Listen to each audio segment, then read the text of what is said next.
Games that start with a client, the client has a problem, they're actually coming to us to build a game to solve their problem. And a lot of the problems are, meeting some kind of motivational goals, right?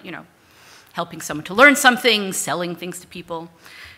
This is very, very typical in New York.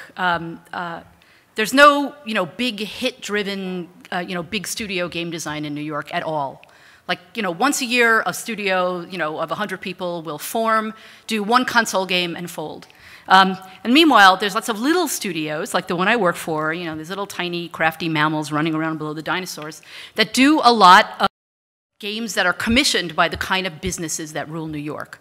Advertising agencies, media conglomerates who want to launch new products, finance companies, it's happened, book publishers, all these people. So the designers in New York are kind of very focused and alert about what works when you are building a game for some goal besides entertainment. So in the last few years, there's really been in the idea that games are motivators and motivational tools, and there's this real buzz around this term gamification. It actually into the top 10 list of OED new words for 2011, although it did not make #1. I'd never even heard of #1. I think it was a British word. The 99 was in there, but gamification, there's a lot of buzz about that. So this is a definition of what gamification is, put out there by one of the main proponents of gamification.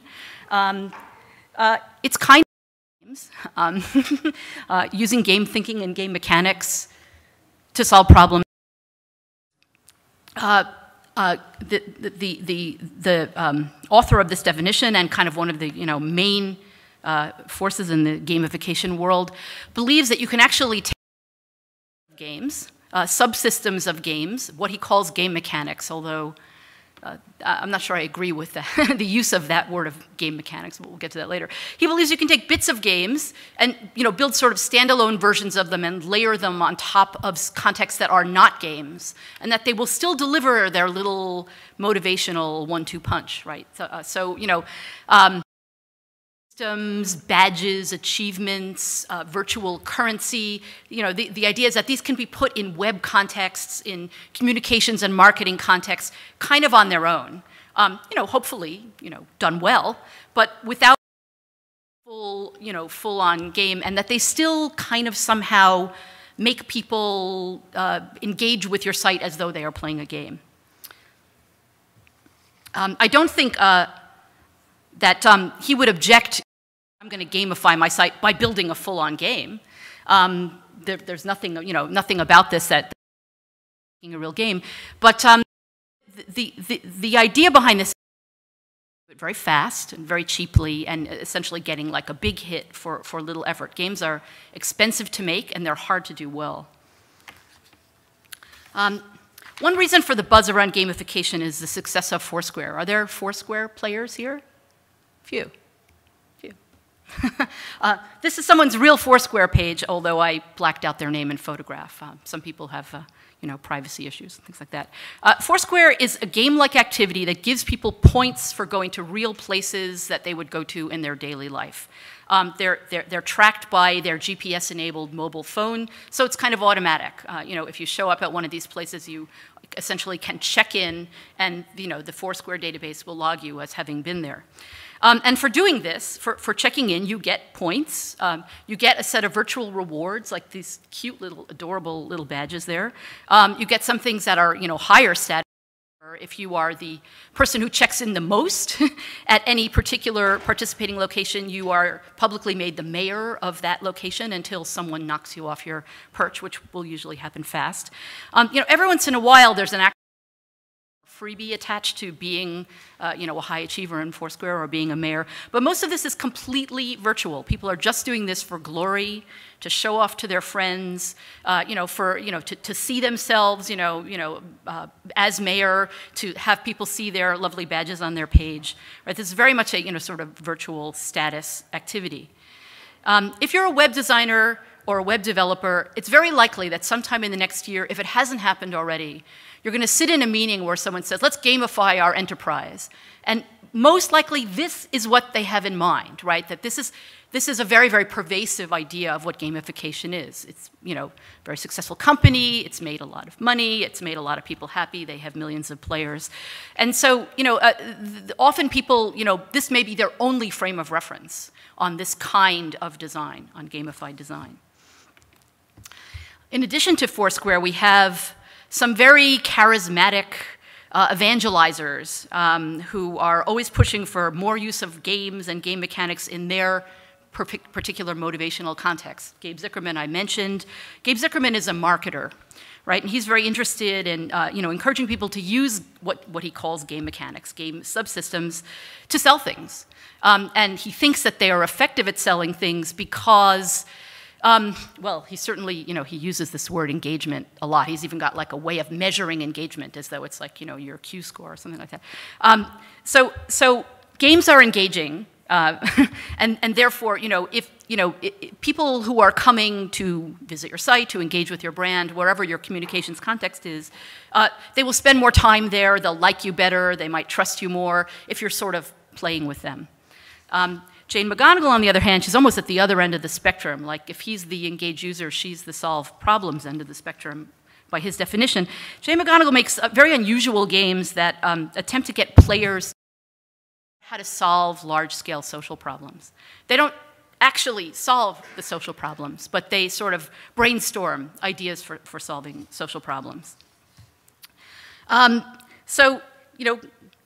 Jane, that wants to actually sort of harness your energy and your enthusiasm for the collective good. And, this little matrix here, all the things they talk about that boil down to a few things. It's kind of unfair because, these people like speak at TED, and I've just taken a few bites out of their talk. But they both have sort of a slogan that you hear often, fun sells. I think it's never a good idea to trust someone who uses the word fun. It's really kind of a sort of slippery, meaningless term. But I bet it's pitch because kind of everyone, fun, We'll talk about what I think we really want to, talk about with games later down the line. Jane McGonigal is coming from a very different place. If Gabe Zuckerman has played Foursquare a lot, Jane McGonigal has played World of Warcraft a lot. And she is very, very, she's had experiences herself where, games are this kind of like absolutely overwhelming thing that sort of like settles upon you and changes your life and, changes your attitude and turns you into what she calls, a hero and, gives you this sense of epic win, this idea that everything is different and better and sweeter and more focused inside of games. And she kind of notes these qualities that gamers have, which are kind of cool terms, urgent optimism, blissful productivity, social fabric, epic. It sounds like she wants to hire them for something. And kind of she does, actually. So we'll talk about that. So in a way that they make this pitch bring about certain outcomes. Games are effective at getting what they want. In Gabe's sense, it's because you want to give your users these kind of, status and access and power and stuff, but if you give it to them in virtual context, it's free. It's free for you to give it to them. Oh, it's not exactly free, but he acts like it's free. It's free compared to actually giving them free stuff. You still have to build the game. And then, Jane will talk more about this, uplifting sense of that being in a game is so much better and super and hyper and real. And if we built games around certain activities, people would do them with such enthusiasm that, great change would come about. So they both tend to talk about games in a very general sense, right? This is, again, this happens with games all the time, and it may happen, with any kind of sort of technological platform or, there's always this kind of magic bullet rhetoric. Whenever one does anything successfully with, suddenly get these kind of gold rushes and intellectual rushes where, like, now everybody wants to do that thing. And instead of kind of, maybe giving games are very, very handmade and contextual things, right? It's like, they're like pieces of music or something. I mean, they're not something that has a checklist of features that works. And yet, every time someone has done something new in a game, especially something that has a monetary output, you suddenly get these gold rushes, especially in New York. You know, it is less true where you have big hit-driven studios. But, you know, we had like a casual game gold rush in 1994. You know, one company made a little game portal, and then they put Diner Dash on it, and 3 months later, there was Pet Dash and nail polish dash and, you know, I mean, just hairbrush dash. I mean, you know, anything that could be done as a time management game was on a game portal, and people were, you know, trying to find Diner Dash in that mess. You know, there was a kind of iOS apps gold rush. Yeah, you know, you can do it in a weekend, you know, iBeer. And this is kind of the latest gold rush. And, you know, Zuckerman and McGonigal they're true believers, and they're good at what they do, and, you know, if you're hiring them to do the project, you probably, but they use this really over-the-top kind of magic bullet rhetoric, which is that games are this. And, you know, a lot of people are listening to them. One of the things that they both do, they invoke that picture of the gamer, the addicted gamer, right? The person, this has been me, you know, maybe it's been you. You know, you like sit down to play something, and 12 hours later, you realize you haven't gone to the bathroom, or, you know, it's like time has stopped, and when you come out, you're exhausted, but you also want more. You want more immediately. And so this is like a very high-end experience that you can have with a deeply immersive game. But when they talk, they just say it goes with the game territory, right? So it's like, you know, if you're giving someone a coupon, you're imagining, you know, 12 hours of frantic commitment, because that is sort of the way the rhetoric goes. On top of that, their audience, again, their frame of reference is Foursquare. Their audience thinks that that level of commitment goes with reward systems and badges and achievements, because that's what gamification is to them.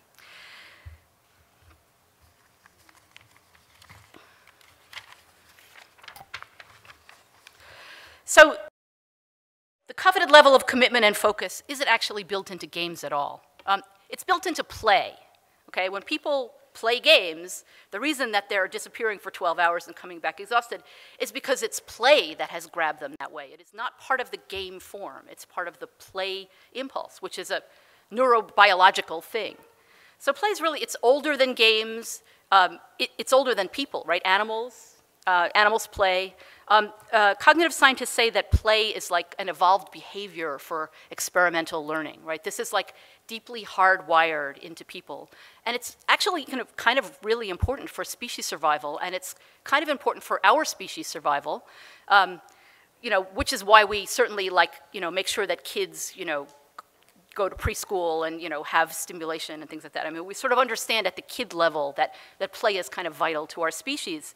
But like other things that are vital to our species, neurobiologically, play feels great, right? It's like sex. I mean, you know, you are wired to enjoy that feeling of play. Play is not the same as fun, right? The kind of play I'm talking about is, well, first of all, if you go to the dictionary and you look up play, there's like 50 definitions, and none of them are talking about this thing, about this kind of play. You know, they'll say, oh, well, you know, it's a feeling of amusement or something. They tend to be definitions of fun. But when someone is playing, there are a lot of factors that have to be there. It's kind of like, you know it when you see it. All of these factors have to be there. You can't make someone play. People choose to play. And as they are playing, they can stop any time. And, you know, especially with play that's happening in games, you see that happen, right? If you have a bad game experience, right, you're out of there, 30 seconds. Play is always active as well. Oops, sorry about that. It's always, the podium is, stretchy plexiglass. It's very active. You're doing things when you're playing. You're actually sort of like, you know, reaching out, you're touching things, you're poking at things, you're choosing what you're doing with your activities. And again, this, you know, voluntary and active are like this little loop, right? It's like each time you take an action, you're kind of thinking, well, you know, do I want to take the next action? Play is also, it's very hypothetical. It's, you know, there is always a sense of kind of what if scenarios, of testing. It doesn't necessarily mean that you're playing make-believe, although that's certainly how a 5-year-old would play and how they would address the hypothetical aspect of play. That's, you know, I mean, you know, that's their kind of what if is, you know, is expressed as pretend. And then play is kind of always about testing boundaries.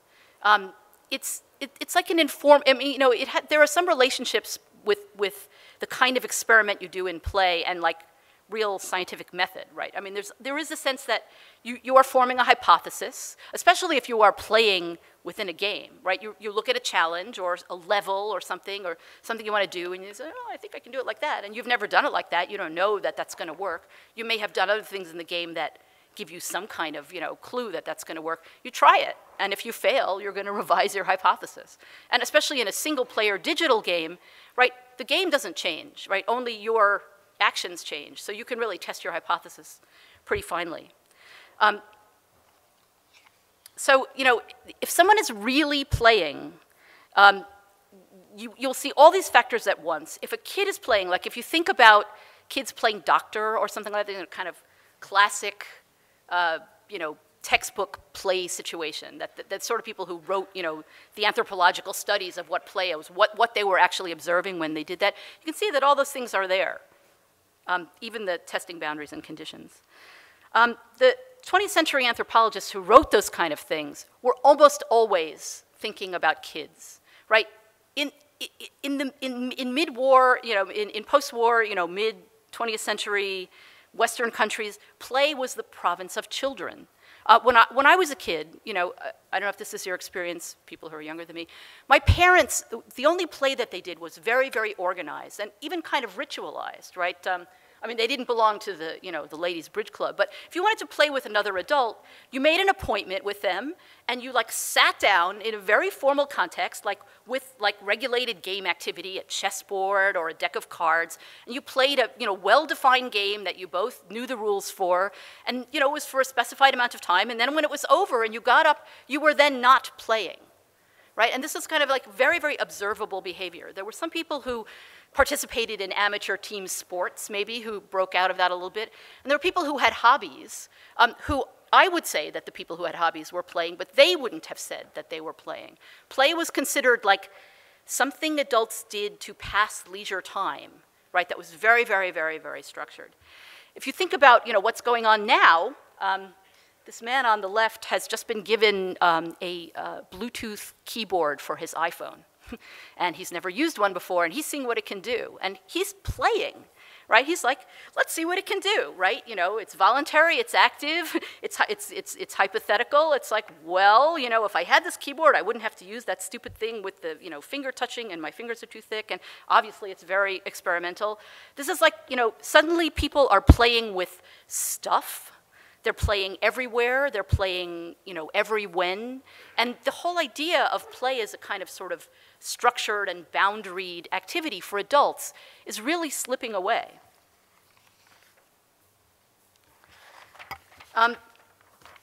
Adults now, they play in this kind of pure, you know, experimental boundary testing sense, especially in virtual spaces. And there's a connection between, you know, technology and this rise of play. Technology has really had a big role in the transformation. First of all, it has further broken down this kind of boundaried and walled ideas that play happens at certain times and in certain places.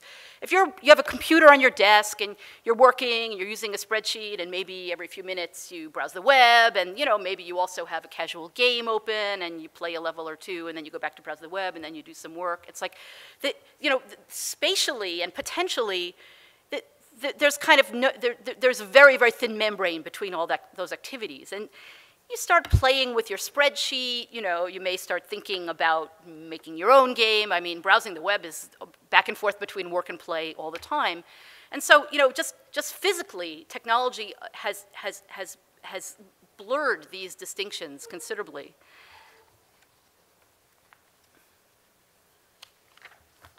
But, you know, kind of more, you know, a larger issue is that technological advance has actually required adults to become more playful.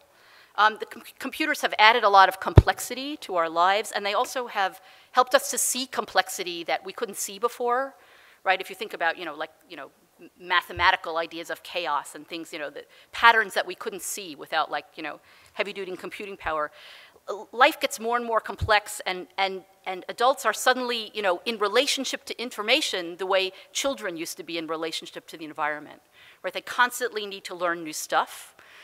There are no formal ways to teach them, no accepted ways to teach them that stuff. Sometimes they don't even know what they have to learn and how they have to learn. There's a huge amount of flexibility and experimentation, even in the idea of just knowing what you need to know about the world, and it changes constantly, right? So, everything is new, everything is changing all the time. In the 1960s, I'm putting words in people's mouths, but I think that the basic idea was that when you reached adulthood, you sort of had learned what you needed to know to survive, to live, to thrive, to succeed at life. Certainly, in an employment context, like people, arrived in corporate hierarchies at a place. If you were like VP, you were there. You didn't need to learn anything new, right? You had expertise, and people would come to you to make decisions. And for the most part, you had arrived, and there was a certain amount of staticness in your cognitive development. And that's just not the case anymore, right? Everyone has to rebuild themselves all the time. And so you see people playing like children. This book, has anyone read this book? This is a book by a sort of, a pundit and scholar of technological change and interesting things in the technical world. And it's a little bit subversive, as you can see from the title. What he noticed, what he wanted to talk about, is that every 10 years or so, like since 1950, maybe earlier, since they've been tracking it, there's been like a rise in IQ numbers across the board, right? Not just for the people who were eating better or the people who suddenly had access to more school. Every sort of cohort that they tested does better on IQ tests every year by every 10 years, by a few points. So even the people at the top are still gaining 5 IQ points every 10 years. So people are, if you consider that to be any kind of valid, measurement, people are getting smarter. People have been getting smarter for the last, 50 or 60 years in a way that's measurable. And, Johnson said, well, at the same time, I've noticed that our media, our popular culture and our popular media are getting more complicated. He's especially focused on television shows, like if you compare Lost to The Honeymooners, or, any kind of like HBO program that, that goes on for many seasons and has 30 or 40 major characters whose stories interweave and things like that. He said people just would not have followed that or considered that entertaining 50 years ago. The same is kind of true in, across the board in any popular media. It's also true of movies to some extent. Maybe there's a certain amount of postmodernism at play there, kind of breakdown of, the sort of classical ideas and, the frame. It's true in novels. It's kind of true in every, every kind of, and it's true in games. Of course, there weren't video games when they started tracking this. Games have been with us for, 3,000 or 4,000 years, but this, very specific, digital single-player video game that is, in many ways, people's kind of formative idea of what a game experience is, it didn't exist. But when they came into being, right, in the late 70s and the early 80s, since then, there has been ever, mounting complexity in video games. That to some extent, in video games, and maybe this is also a little bit true in television, and he wasn't giving it credit, technology has made more complexity possible. But it's also true that players and viewers and readers and people who engage in popular culture are demanding more complexity. So his theory is that media is making us smarter.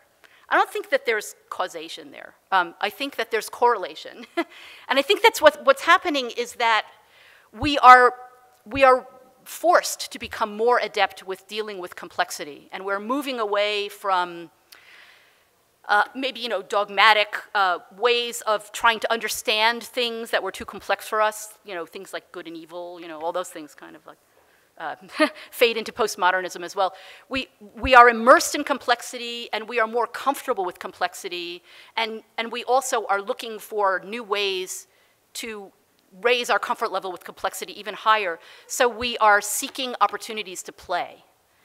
you can laugh at the honeymooners, you can have fun with the honeymooners, but you can't really play with the honeymooners. The honeymooners is very linear, you know, it's broadcast to you, it's given to you, you like it, you don't like it. But you can play with Lost, right? And there are a lot of ways that people do play with Lost. I mean, you know, there's, deep fan communities, but just even in discussing, you know, among people, all the what ifs, all the where they think that's gonna go, all the strange twists, right? There are these little interstices where there's stuff to experiment with and push against and play with. And in general, media is opening up to allow people to play with it, even if it's passive media. And of course, active media, you know, interactive things, have taken over, right? I mean, games are a huge, huge business. Everyone now plays games. You know, there no longer is a cohort of old people who don't play games anymore. Everyone plays games. Everyone plays games really a lot, right? You know, again, Jane McGonigal has numbers, you know, like 10,000 hours a week or something, you know, that people play. I don't know what her numbers are.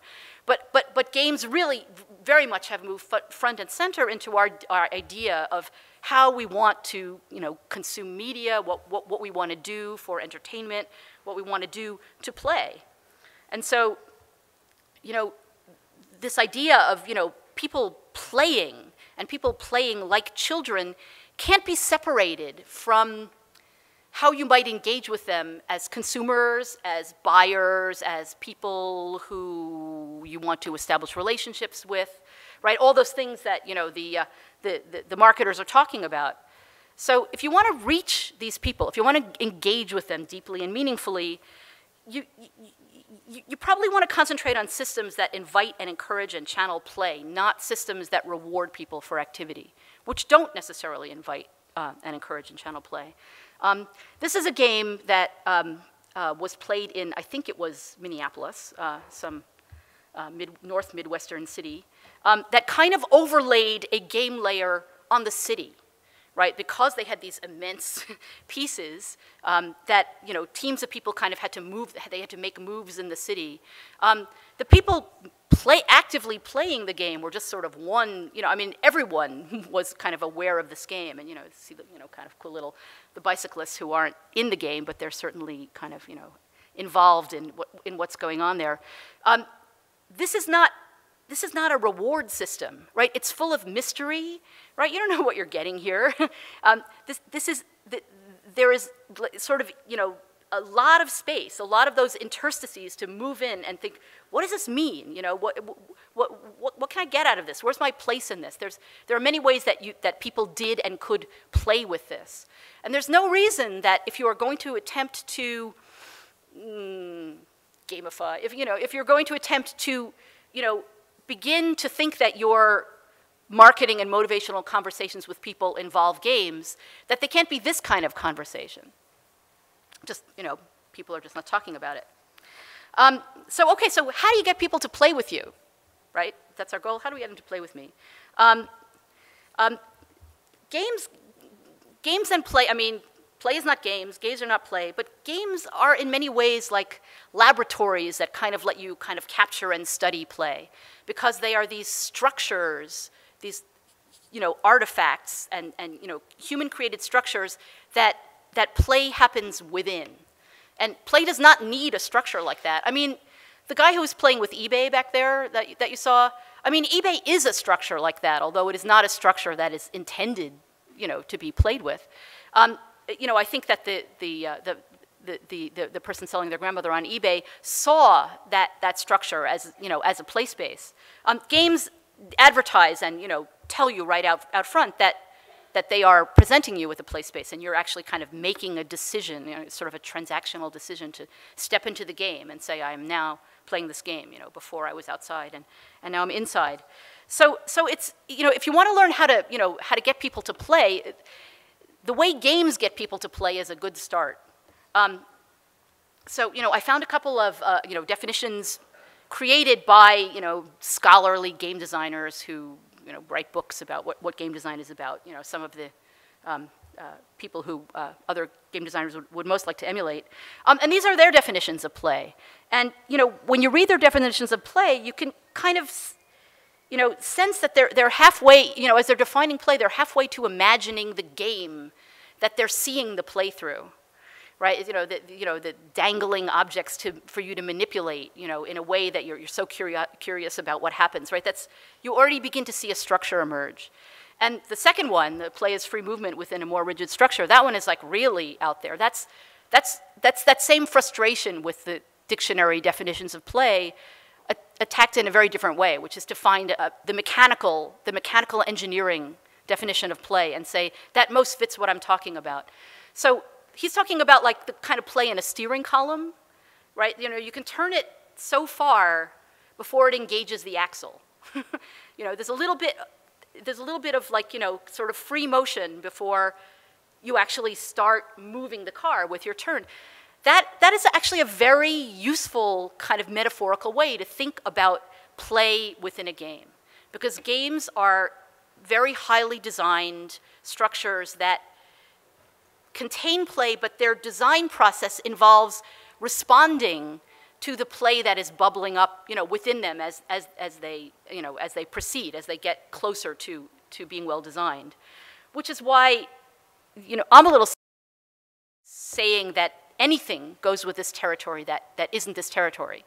But, if you decide that, you want to experiment there, at least understand, what the territory is.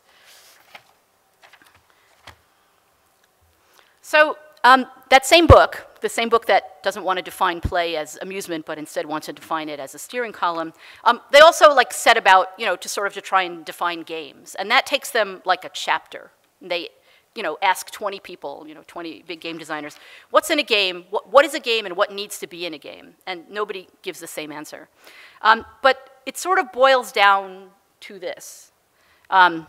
So some of these things might be things that Gabe Zuckerman would consider game mechanics, although, again, I think that the game design definition of a game mechanic is sort of the smallest unit of activity that you can say a player is regularly engaging in the game, right? So if you're playing Monopoly, the mechanic is rolling dice and moving spaces on the board according to what the dice roll is. That's a game mechanic. A virtual currency is not a game mechanic. An economy that allows you to spend virtual currency maybe is a game mechanic and a way of spending virtual currency. But he's really talking about subsystems. But these are kind of the main subsystems of games. These are the elements that kind of have to be in there.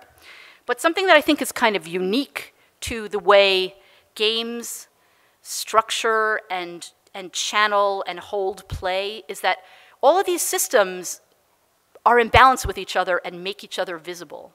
Because the play ability, right? That's this idea, again, that you're sort of playing off of something. You're playing against something. You're experimenting. You're testing boundaries.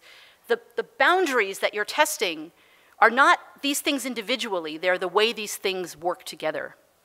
And endogenous meaning, that's not too many people in the book mention that. It's just one person mentioned that. A lot of people seem to think there was emergent meaning.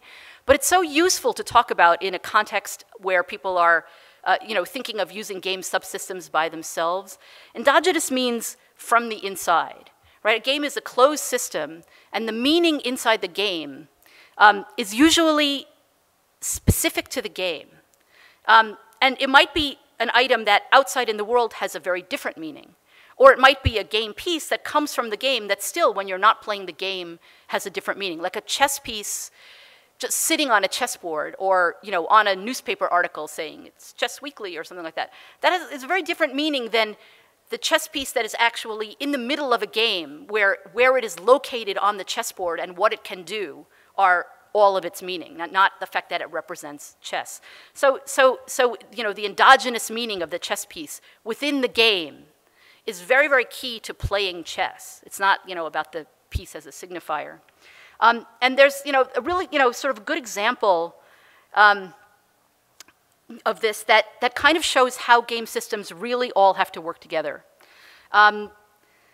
Sonic the Hedgehog, anyone ever play this? Sonic the Hedgehog, it was kind of groundbreaking because instead of just picking rings like you do in Super Mario, you get these rings, and the rings actually gave you power within the game. right? This is a high point of game design that everybody should strive for, right? It's like you're sitting on a leaderboard because you're the best, I don't know, whatever, because you visited the Shake Shack 4 times or something like that. What you should get for that is something that helps you play the game better. And that's what these rings do. If you run around and pick up these rings, if you have any of these rings, your avatar, your character, Sonic, is more powerful and is less likely to be killed on attack. If you're holding one of these things in your hand, it gives you power to play the game better. And that's a really good example of endogenous meaning in a game. They're not valuable because they're rings. I mean, rings as we think of them in the world. They're not even valuable to Sonic because they're rings as we think of them. I mean, they could be anything, but it's like there's not even a story of why they're valuable to him, right? None of that is kind of set out. They're valuable to him because they help you play the game better. And the designers actually did say, look, you're running around doing this game-like thing that involves collecting. So we're going to close the circle, right? We're going to make that thing valuable within the meaning, the endogenous meaning of the game. Not on a leaderboard outside where it says, and it does say how many rings you have, but suddenly that's not very important. I mean, if you play Super Mario and you have, 300 coins, you went through that level and you got 200 the last time, that's kind of, that is a sense of, that is an achievement system that's kind of very similar.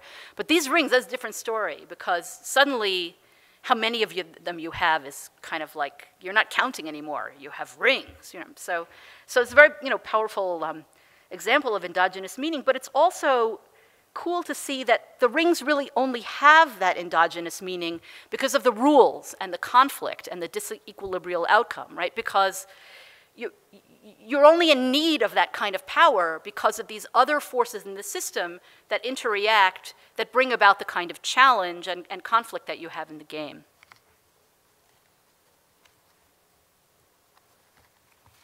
So here's a quote that I think also kind of, it relates especially to Jane McGonigal's work. So editing the boring parts out of a game that's the aesthetics of games, right? That's like that's the main goal of game design.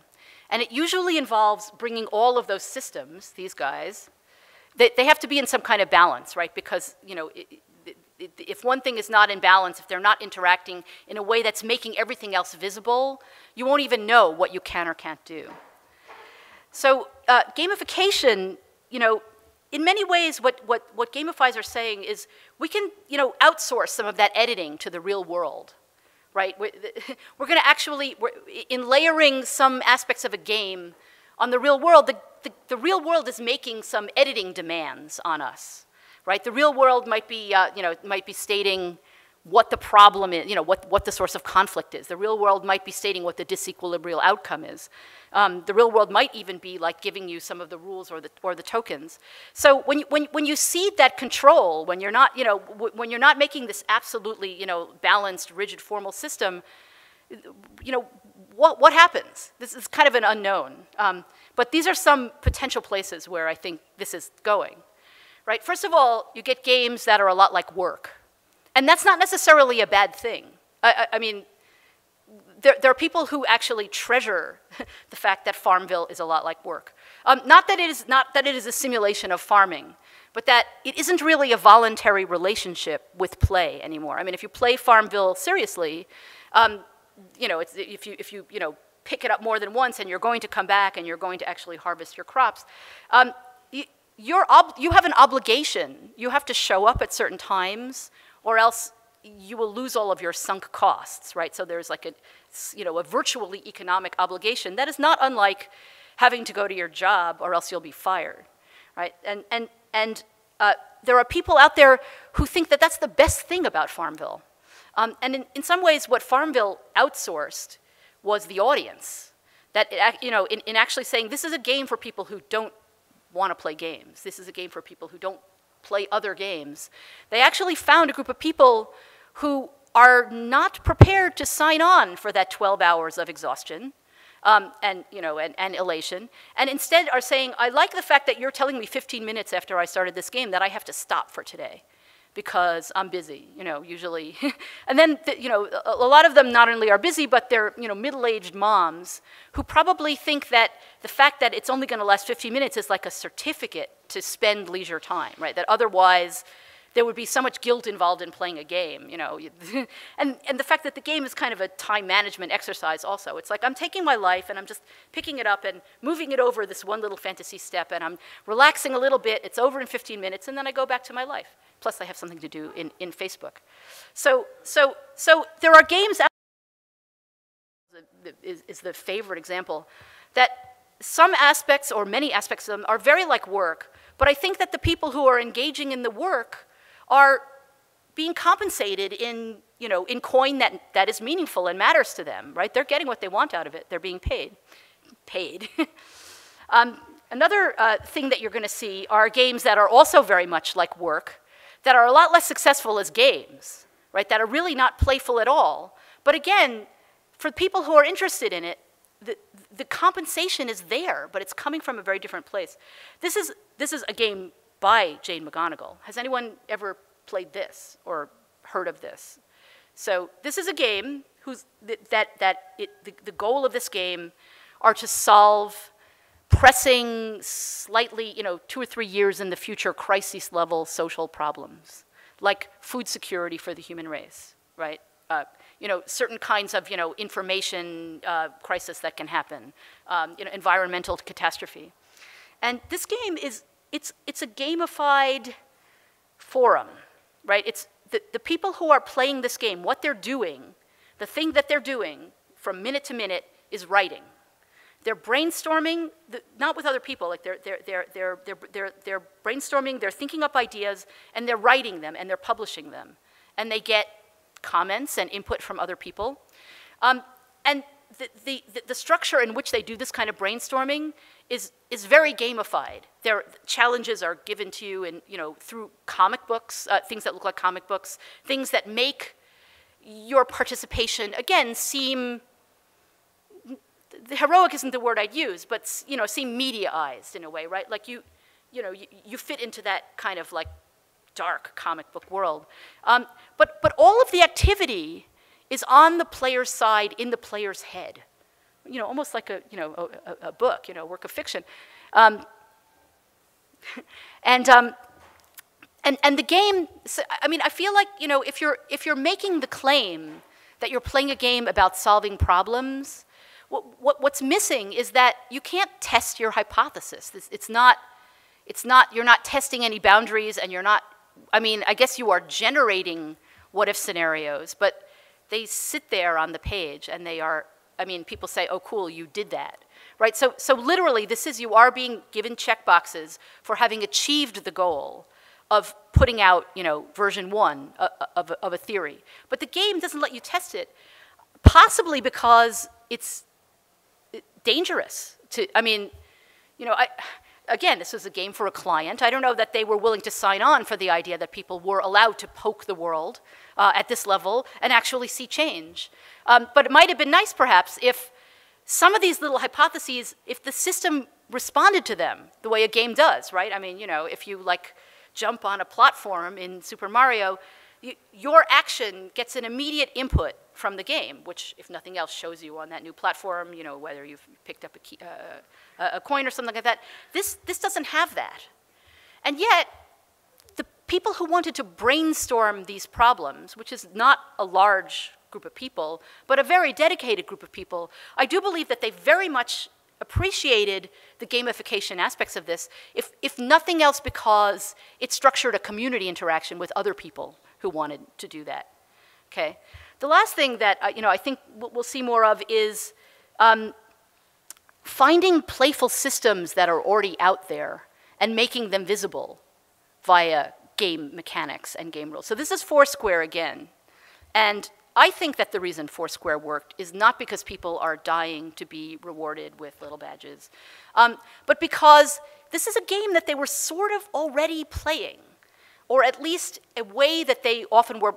The speaker before me described something very like this about how she rewarded herself for going to the mailbox because she didn't like to do that, right? So those are little routines that people might make for themselves and run in their heads, right? It's like, you know, I have to go through life, I do all this stuff, it feels so random, I'm bored, it's not fun, I don't like it. Some people might metaphorize it with a movie, you know, I'm like, you know, the spy moving through the, but many people are starting, I think, to think about it very much in terms of these little game routines. And what Foursquare did is make that visible, right? So it's not that they were rewarding people, it's actually that they carved out a space that they could see that they were already playing. I think that's a very, very, very positive place to look for where gamification would go. So, you know, in this regard, I know, you know, I mentioned in the blurb this idea that people are not interested in getting badges for brushing their teeth. There was a very large-scale gamification project that I think, you know, Ralph Koster worked on, some very famous game designers that crashed and burned already. That was like, we're going to give you points for everything. And brushing your teeth was the first thing they mentioned. Even Jesse Schell, you know, in a speech 2 years ago was, you know, badges for brushing your teeth. I don't know, it like really took hold, like a meme. When I told several people, you know, that it's like, I'm really going to talk about how nobody likes badges for brushing your teeth, several of them said, I want badges for brushing my teeth. So, you know, I don't know. But I'm going to take the example of Foursquare and point out a playful system that exists in my life, you know, a relationship that I have with my dentist that could be easily turned into a game that's meaningful to me. So my dentist wants me to visit 3 times a year. I think that's really too much, you know, to get your teeth cleaned three times a year. But my dentist couches it in that if I don't go visit them 3 times a year, I'm really not taking very good, I'm not a person who cares about my teeth, and they'll probably fall out in 10 years, you know. And really everybody who's anybody who cares about their teeth always goes to the dentist 3 times a year, although I personally don't know anybody who goes to the dentist 3 times a year. I want to go to the dentist 1 time a year, right? That, you know, I mean, I brush and floss, but I want to go there once a year. So my dentist and I engage in constant back and forth in getting it to be twice a year, where they will make an appointment for me in 4 months, and I will call up, you know, 3.5 months and say, oh, I can't make that appointment. Let's push it back for a month and a half. And, you know, then they kind of, you know, I mean, they can't say no. So now we're into 5.5 months, you know, and then maybe I will have a family crisis and I can't make that appointment. And now we're almost at 6 months, right? So then the next time when, you know, after, you know, when they want me to come back in 3 months, after 6 months, I have to push it from 9 to 10 months, you know, and then the year is over and I've gone twice. And I'm satisfied that I've only gone twice. And my dentist can't really actually call me on it. So this is the game about brushing your teeth that you could do, right? If I take really good care of my teeth, I should get slack, right? It's like, you know, the line should move. The line that means that, you know, I'm getting what I want out of my dentist relationship, right? It's like the systems are there. The rewards have to be meaningful to the person within the system, or else there has to be like an interesting kind of like, you have to find, forgive me for, you know, exogenous meaning, right? There are things out there that are already meaningful that can be playful. So if you're going to go forth and gamify, please remember play, okay? You are looking to get people to play, and people want to play. That's it for me. Do I still have 2 minutes?